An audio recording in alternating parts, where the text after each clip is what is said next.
வார்த்தையை விட்ட நிர்மல்குமார், பவுடர் உடைத்த உங்க அமைச்சரை போய் கேளுங்க என்று அவையில் அதிரடியாக உதயநிதி சரவடி பேச்சு. அனைவருக்கும் வணக்கம். கோவை மாவட்டத்தில் உள்ள இந்துஸ்தான் பொறியியல் கல்லூரி மாணவர் அமுதன் கொடூரமாக தாக்கி கொலை செய்யப்பட்ட சம்பவம் தமிழக சட்டப்பேரவையில் இன்று பெரும் புயலை கிளப்பியது.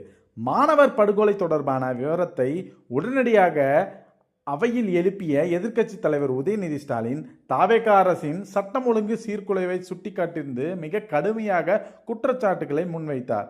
இன்று 4 நாள் விடுமுறைக்கு பின் தமிழக சட்டசபை மீண்டும் கூடியது. ஜேசிடி பிரபாகரன் திருக்குறளை மேற்கோள் காட்டி முதல்வர் விஜய் தலைமையிலான தமிழக வெற்றி கழகத்தின் அரசின் 100 நாள் சாதனைகளை பாராட்டி பேசினார். மானிய கோரிக்கை மீதான விவாதம் தொடங்கும் முன் முன்னாள் அமைச்சர் ஏவா வேலு பல்வேறு முக்கிய பிரச்சனைகளை பேச அனுமதி கோரினார். தொடர்ந்து எதிர்க்கட்சி தலைவரும் திமுக இளைஞரணி செயலாளருமான உதயநிதி ஸ்டாலின் அமுதன் கொலை தொடர்பாக கொண்டு வந்த சிறப்பு கவன ஈர்ப்பு தீர்மானத்தின் போது பேச அனுமதி வழங்கப்பட்டது. 100 நாள் சாதனை என்று பெருமை பேசும் தாவேகா அரசு இந்த 100 நாட்களில் தமிழ்நாட்டில் சட்டம் ஒழுங்கு எந்த அளவிற்கு படுமோசமாக சீரழிந்துள்ளது என்பதையும் கவனத்தில் கொள்ள வேண்டும்.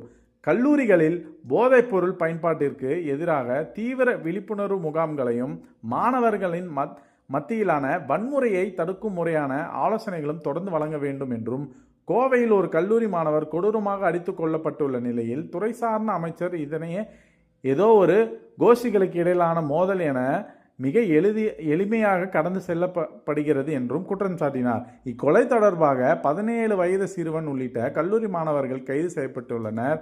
இந்த வழக்கை சிபிசிஐடி அல்லது சிபிஐ வசம் ஒப்படைக்க வேண்டும் என மாணவர் அமைப்புகளும் பாஜக, நாம் தமிழர் கட்சி உள்ளிட்ட எதிர்க்கட்சிகள் வலியுறுத்தி வருகின்றனர். உதயநிதி ஸ்டாலினின் குற்றச்சாட்டுகளுக்கு பதிலளித்து பேசிய தாவேகா அமைச்சர் நிர்மல்குமார், கடந்த 5 ஆண்டுகளாக திமுக ஆட்சியில்தான் போதைப்பொருள் புழக்கம் விஸ்வரூபம் எடுத்தது. போதைப்பொருள் கடத்தல் வழக்கில் கைதான ஜாபர் சாதிக் என்பவருடன் ஸ்டாலின் குடும்பத்தினர் மிக நெருக்கமாக இருந்தனர் என்றும் குற்றம் சாட்டினார். இதற்கு உடனடியாக மறுப்பு தெரிவித்து அதிரடி பதில் கொடுத்த எதிர்க்கட்சி தலைவர் உதயநிதி ஸ்டாலின், ஜாபர் சாதிக் மீது சந்தேகம் எழுந்து உடனே முதல்வர் ஸ்டாலின் தலைமையிலான அரசு மிக கடுமையான சட்ட நடவடிக்கைகள் எடுத்தது. ஆனால் IPL கிரிக்கெட் மைதானத்தில் போதைப்பொருள் போன்ற ஒரு பொடியை பயன்படுத்தியதாக வீடியோ வெளியாகி சர்ச்சையில் சிக்கிய தாவேகா அமைச்சர் சரத் மீது இதுவரை முதலமைச்சர் எந்த நடவடிக்கையும் எடுக்காமல் மௌனம் காப்பது ஏன் என்றும் சரமாரியாக கேள்வி எழுப்பினார். இந்த காரசார விவாதத்தில் சட்டப்பேரவை வளாகம் முழுவதும் பெரும் பரபரப்பு ஏற்பட்டது. மேலும் இந்த செய்திக்கான உங்கள் கமெண்டை எங்கள் கமெண்ட் செக்ஷனில் தெரிவிக்கும். நன்றி, வணக்கம்.